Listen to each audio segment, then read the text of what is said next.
Wow, wow, wow. We were all ready to discuss the fact that this was probably not a classic in the grand scheme of things of the Manchester Derby, and perhaps we can still discuss that. But Man City, for the better of it, looked like they were gonna come away with a victory, but there you have it.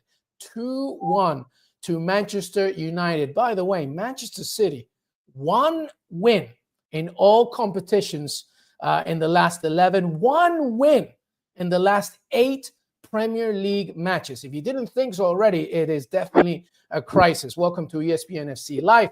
Luis Miguel Echegaray with me, as always, Janusz Michalek. Janusz, how are you, my friend? Give me your initial reaction to this amazing result, I guess, for United and the continuation of the downfall of Pep Guardiola and City. Well, it was a shocking derby. I mean, shocking derby. And perhaps it was, for the most part, we'll get to the result because it does change the narrative. It's amazing, by the way, right? I mean, because the narrative, last 2-3 minutes changed the entire narrative of the game because you can take a lot more. But in terms of quality, absolutely shocking. Perhaps it's the evidence why these teams are where they are. Although obviously Manchester United coming back and winning that changes that a little bit, because now with the new manager, obviously, you can always say, hey, being Manchester City, okay, they're in a bad way. It doesn't really matter because those 3 points could be a catalyst to a massive job, by the way, that Ruben Amorim has, because it does. That's where the narrative changes, because, had City won that, we're talking about that in a way, similar problems for both sides, right? To me, it didn't matter who won that game. What I've seen in this game, it just shows me how far away these two teams are from being their best. Manchester City, obviously, a little bit closer, I still think, in terms of quality and injured players. And for Ruben Amorim, it's still, with a lot of the decisions that he had to make ahead of the game, the Manchester United are still not much closer to the glory days of United. I mean, that may be the case. And of course, as you mentioned, there's a lot for them to do, specifically City. And we will talk about them, I promise everybody. And by the way, we have a live show here. So please send in your questions, Janusz, and yours truly will hope to answer them. But United, listen, 3 points, 3 massive points against their local rivals, which ignites this sense of energy for the Red Devils. I don't know what's going to happen after this, but at the very least, they can claim, Janusz, that they got 3 points. Before we get into the game for a second, the big one at the very beginning, right, was Alejandro Garnacho and Marcus Rashford, both omitted from the squad. Ruben Amorim gave a press conference, obviously right before the game, saying, I watch everything. I watch from, how you put on your clothes to how you train, and I notice everything, and everybody knows what the deal is. And, I guess I just want your reactions from that, having Garnacho and Rashford omitted from the squad. Well, I mean, justified, again, 2 quick goals. Otherwise, I'm sure everybody's asking more questions of Ruben Amorim, but good on you, Mr. Ruben Amorim. Look, those of you that watch us, I mean, no shock to us, right? I mean, we've been selling Marcus Rashford since last season. I continue to stick with that. I don't think you get much more out of him. You're going to get some money because he is an English international. He is English players, as we know how much value people put on that, and still young enough that somebody maybe a different environment can get a lot more out of him. I don't think that's going to happen here. But Garnacho, I've been very harsh on him as well. I just feel like it's the sort of player that he's everywhere, it seems, but not a lot comes out of it, right? Missing that composure, that culture of the top players that play for top clubs, if you will. I know that top people don't like when we use it, but I think we can here. So obviously there's probably more than we know it. It has to be an attitude problem, in my opinion, because at the very least you'd like to have a player like that on the bench in terms of coming in and changing the game. But let's not forget that Ruben Amorim's job is on the line. I'm not saying now because he just got there, but of course his decisions. He's been there. I think assess the players. He's been there 7-8 games right now. He's only won 1. He's going to get plenty of time, as he should. But at the end of the day, he has to look after himself and after the club as well. So seeing the players in seven games, number of trainings as well, it feels like he's given the entire squad the benefit of the doubt.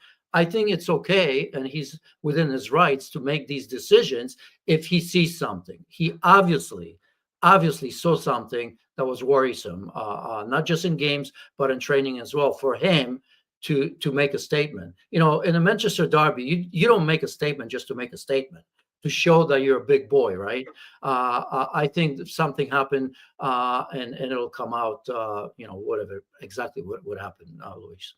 Yeah, but the main point which you mentioned is that Ruben Amorim wants to change a culture here. He wants to change a way of thinking when it comes to training and the players available. And omitting two big players like that is basically, like you said, like, good for you, because you're trying to now write a new narrative here, because what's happened in the past has not worked. So they are not in the squad, and the game begins, and you have Amad Diallo on one side, Mason Mount on the other one, behind Rashford. Haaland, unfortunately for Mason Mount, he has to come off once again. Real sad for him. Seventh time he's had to be removed from action with a Manchester United shirt on. So, things have to change for Amorim at the beginning. But the first half, Janusz, ends 1-0. Or is it a 0-0? I'm sorry. But it ends 0-0. But there's kind of a distraction in terms of United are not offering enough, and City continue to have patches. What did you make of the first 45 minutes? I mean, look, you start with United. Maybe we'll go there, because we saw a little bit different second half, and I'm not so sure that I'm influenced by the goals more than anything. But obviously, City weren't maybe as dominant, because I mean, let's face it, for 35 minutes it was all City, right? And Manchester United. This is why this narrative, that this win gives you a lot if you United Amorim. But at the end of the day, I hope that Ruben Amorim says, yes, we take the points, but we're far, far away from where I want us to be, which may be obvious, but it's all because, I mean, did you not get a feeling that you saw, that this wasn't a Manchester United team? This was some League One team that was trying to cause a cup set. You know what I mean? There was absolutely nothing on offer from them. And Manchester City weren't super dangerous in terms of creating great chances in that first half, but they obviously dominated. The problem with Manchester City and why we are where we are, it's simple. United could always solve a puzzle. The puzzle of a team like Manchester United, like many others that come in with five defenders, just defend, right? Nothing's changed. And City dominated the position, but like in many games in the past, they just don't have the ability to get behind in combination play, right? Remember those great days when the great version of Ilkay Gundogan, Phil Foden, Kevin De Bruyne, Bernardo Silva would play these triangles on the side, a through ball. You get to the byline, cut back, thank you very much, or and it doesn't happen. If you watch today, Jeremy Doku, I mean, everything was a cross, and I'm not a good one at that for the most part, right?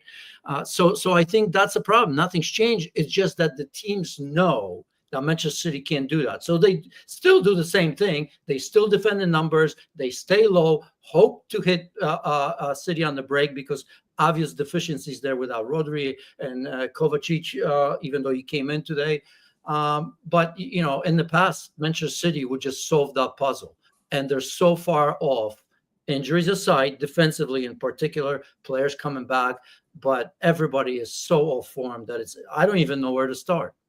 Yeah, and just to reaffirm everybody, Joshua Gvardiol scored in the 36th minute, meaning City were leading in the first 45. But to your point, United, I think Amorim knew the limitations of his own team, especially going forward. They didn't have a shot on target until way later, after 60 minutes. But then, because, as you mentioned, they couldn't solve that puzzle, City, and we have continued to see this. Remember, everybody, one win in the last 11 matches in all competitions. This is unprecedented numbers. One win in the last 8 in the Premier League under Pep Guardiola. And they couldn't get that second goal. Bruno Fernandes also missed a very good opportunity before what happened later in the stages. And then, Janusz, in the second half, some more players were introduced. But Amad Diallo, I mean, if there's been one player that has really taken advantage of a new manager, it's him. He wins because of that horrible back pass from Nunes to Ederson, wins the penalty, and he scores the winner. What did you make of him, especially as the game continued? That's one player that I don't think if you're Ruben Amorim, have to worry about. I mean, he changed the game. As you rightfully said, he was the most dangerous player, great on both sides of the ball in terms of his work rate.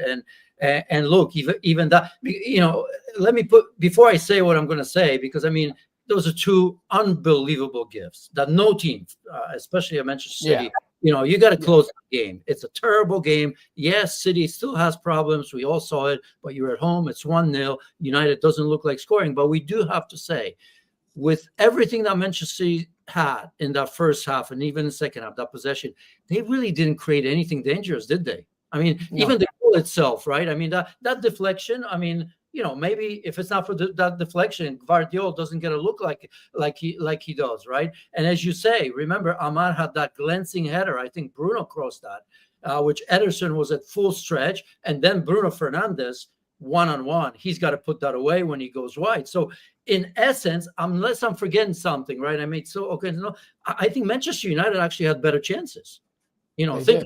I'm not even saying the goals, because those are gifts. And that's our football, that in the end, it should have been Manchester City 1. We would have been saying the same thing as I'm saying right now, which is Manchester City can't solve the puzzle. They don't look right. There's absolutely nothing special for them. Manchester United, as we knew it, and that doesn't change, but this would have been the talk. A bet away from home, bet on set pieces, because they conceded another one, a short corner, if you will, right?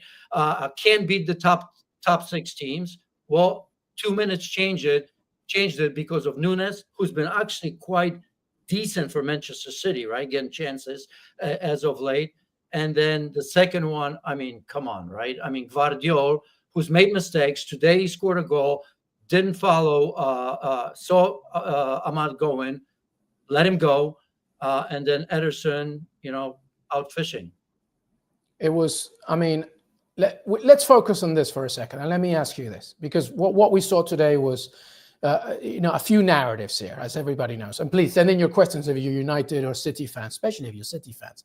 How worried are you right now? Because this is no longer just like, oh yeah, going through a rough patch. I mean, we're talking about a really unprecedented situation right now, especially under Pep Guardiola. But there's a few narratives. One of them is Ruben Amorim coming not so long ago, right, Janusz, as we discussed at the beginning, where he has a mountain to climb. So the number one objective for him right now is to get the house in order. Hence Alejandro Garnacho not being in the squad, hence Marcus Rashford. He just wants to get it in order. Hence why it felt like a cup game, where United so much are just trying to rely on the counter, and they know their limitations, and winning almost probably came as a surprise to them towards the end of this game. But then there's the other narrative, Janusz, and this is what I want to ask you right now.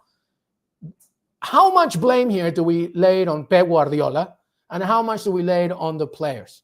What is going on? Because when you talk about it before, you said City were the kind of club for so many seasons, and it continues to be so. The season isn't over, right? 6 out of the last 7 Premier League titles, where they can solve puzzles, right? But I'm seeing this squad, and they are real static. There is no functionality when you see the 90 minutes. How much do you blame it on Pep being stubborn and trying to just say, no, I'm still going to stick with this? Or how much do you see it on the players themselves, and how much responsibility they need to have in order to get something going? I only blame him for the fact, I blame him and not. And let me explain this, because I think as a player, we've all been in these situations, maybe not on a great team like that, but when you knew changes need to be made. But that's such a difficult decision for somebody like Pep Guardiola. He's not stupid. He knew this was coming sooner or later, right? But you always hope that you can get this team going when you have so much quality, right? Because think about it.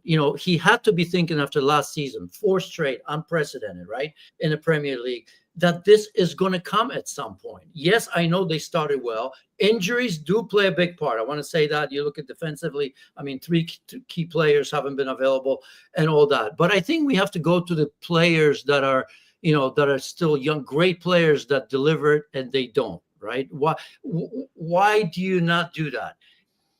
Because there's always that hope, if you manager, I can get this going. I know what I have here, how great they are.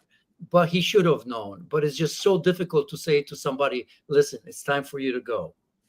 De Bruyne, injured all the time. Not happy. We're seeing what's happening with the Belgian national team. That may be affecting him. Injuries on and off. He may be losing a little bit of a step as well, and he knows it. Look at him today, right? I mean, my goodness, couple of these balls and crosses that he's put away, would have been a great cross for me, but not for him. Or simple ball, right? Kyle Walker. I mean, he was really bad in European championships, right? That continued to go. I mean, for England, he was one of the culprits there. I know they got to the final and all that, but I mean, he didn't have a great European championship. Phil Foden, the best player in the league. Remember his European championships? I mean, I think we talked about him most of the time. They didn't know where to play him. They couldn't fit a couple of players, that play the same position. Didn't have a good one, and that continued. Let's not forget that a lot of these players, right, the ones that I'm talking, Walker and Foden, there's others, obviously longer break.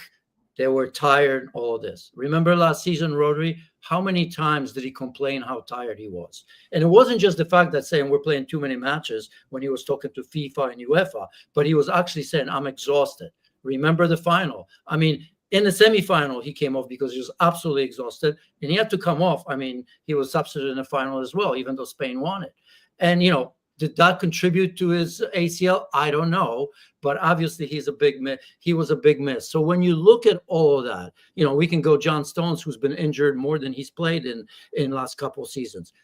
How about Bernardo Silva? Do you recognize this Bernardo Silva? Because I don't, right? I mean, he's absolutely different player. He's still wonderful. You still see little things from him that remind you, wow, this is Bernardo Silva, right? But few and far between. And then let's get to Erling Haaland, right? I was getting in trouble, even though I respect him. But I've said this here many a times. I mean, this is a player that cannot create anything for himself. And this is not new. That's the kind of player is. If he doesn't score, I don't want to say he doesn't do anything, but if everybody else is not functioning properly, what's he, you know what I mean? He needs that service. He needs others to play well, because he's not going to create anything for himself. And you know what? I know the next game he's going to score 3 or 4 and everybody's going to be talking about it. But now he hasn't in key moments when his team is in trouble. And you do have to count on players like him to pull a rabbit out of the hat. Not even half a chance today.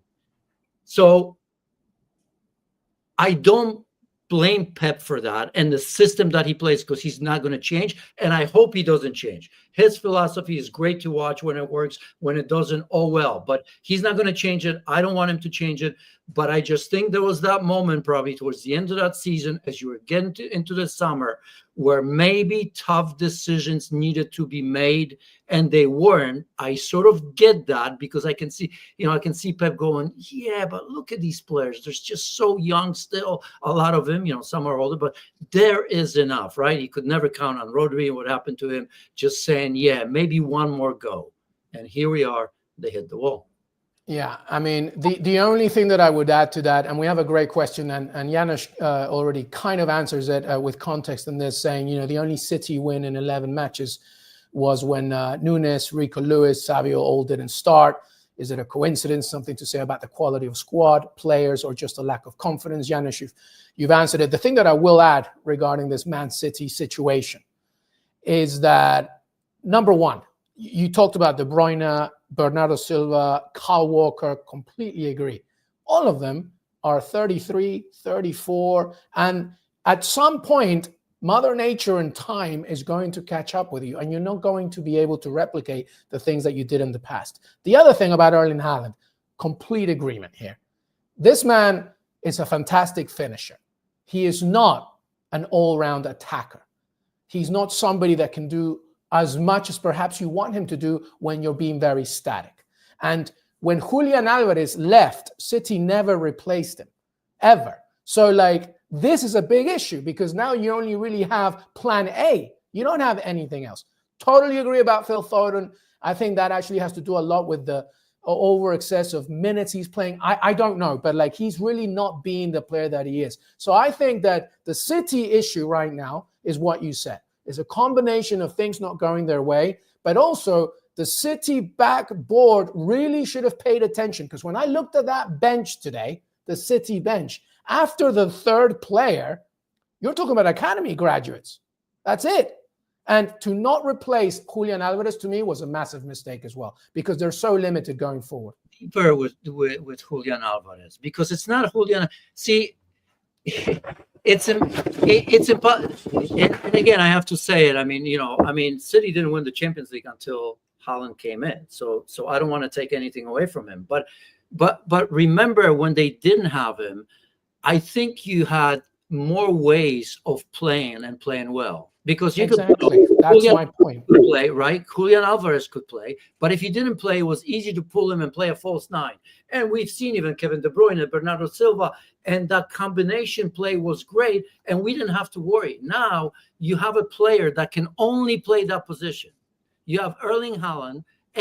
You spent a lot of money on his contract. We all know his management and his dad. I mean, this is a player that thinks he's going to be in Real Madrid. It's hard to take him out, right? Because it was easier to take Alvarez out, or if you didn't like the way he played as number 9, you played him wide, right? On the right side or on the left side.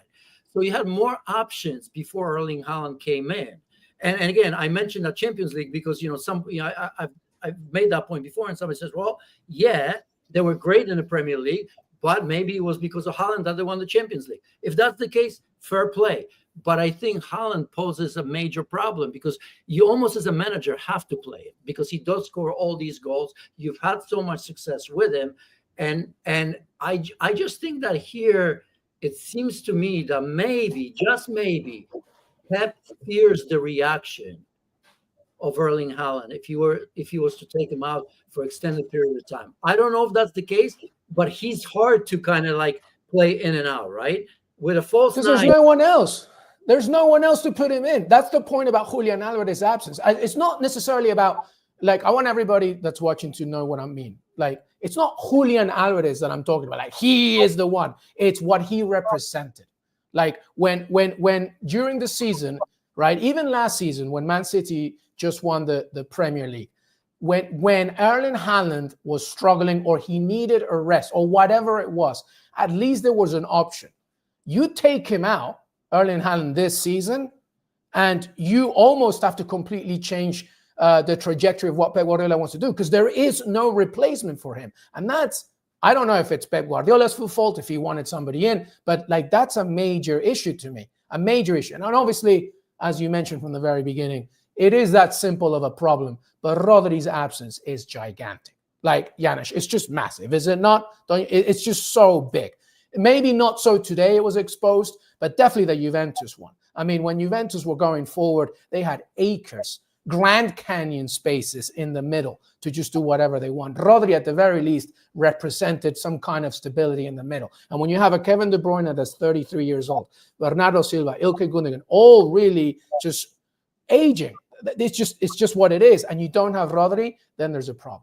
Well, and you didn't have Kovacic for a lot of the games, right? I mean, right. Injuries. Yeah. I think there was. I remember during one of the international breaks, and that was obviously, I think his wife was expecting a baby. He's missed a couple, games for Croatia. There might have been a game for Manchester City. I can't remember, but plus the injuries, you have a player that obviously is not the same, but I think gives you a little bit more than Ilkay Gundogan playing number 6 because you could have used him elsewhere. But you have to account for that, right? You never think it's going to happen, but obviously to say, you have to have a solution for something like that. It's not an easy one because it's not just what he does on both sides of the ball, but obviously his leadership as well.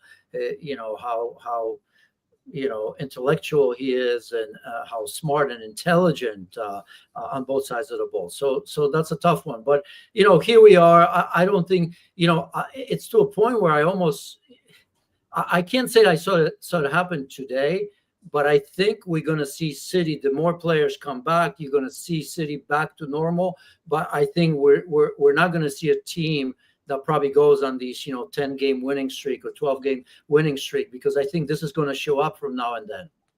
Yeah, well, let's hope that this rut continues a little bit longer because they play Aston Villa next weekend. So let's just, I'm hoping for that one. But look, we've been talking about Man City for so long. Let's finish, Janusz, on Manchester United and what you think it means, because obviously there's things that they have to figure out. Obviously, it's very early for Ruben Amorim, but it's 2 wins on the trot now after winning against Pleasant in the Europa League. They've got a quarter final league match as well. And then when I'm looking at this schedule coming up, they've got Tottenham on Thursday in the quarterfinal of the Carabao Cup. Then it's a home game against Bournemouth, and then it's Wolves, and then at home to Newcastle. So do you think this win today ignites something even bigger? Ruben Amorim can maybe go into the dressing room right now and just be like, see what happens when you work hard, we can continue? Or do you expect more bumps along the way as we close up 2024? Massive for Manchester United, right? I mean, we've spent a lot of time about Manchester City because that's the topic. Manchester United have been there for a long time where Manchester City are right now. So this is nothing new to Manchester United fans, right? But they're hoping, they're waiting for that moment where you can visibly see changes going on the pitch and off the pitch. And that's why these 2 decisions are important. And we're talking about 2 minutes and a lot of luck that these things happen, right? But it happened. So this is a massive catalyst for him, because the conversation, I promise you, would have been so negative now. Even though Amorim was probably in the right, if Manchester United lost this game, we're talking about Garnacho, we're talking about Rashford. Even though every Manchester United fan probably agrees, say, yeah, Rashford hasn't been good for a long, long time. Maybe it's time to go. But it doesn't matter, because then you look, what can you say? Crazy people would start already talking about, just 1 win would have been 8 games and all of that. Look, Ruben Amorim came in, before, when I saw that, you're thinking of a silent assassin. But then I saw, how he explained that to television before the game was a smiling assassin, right? He's a, that just recently did that to Manchester City, by the way, and much bigger with Sporting Lisbon. I think everybody remembers that. I think he's young. He's charismatic. He's the sort of player manager that showed in the Premier League and say, hey, listen, people, I've already talked to you more than I've talked in my entire time at Sporting Lisbon. But you know what? I'm okay with it. I know how this game works. I'm up for it. I'm going to do it my way and see if that works. I'm not going to be afraid to make difficult decisions, because that's the only way this team is going to progress.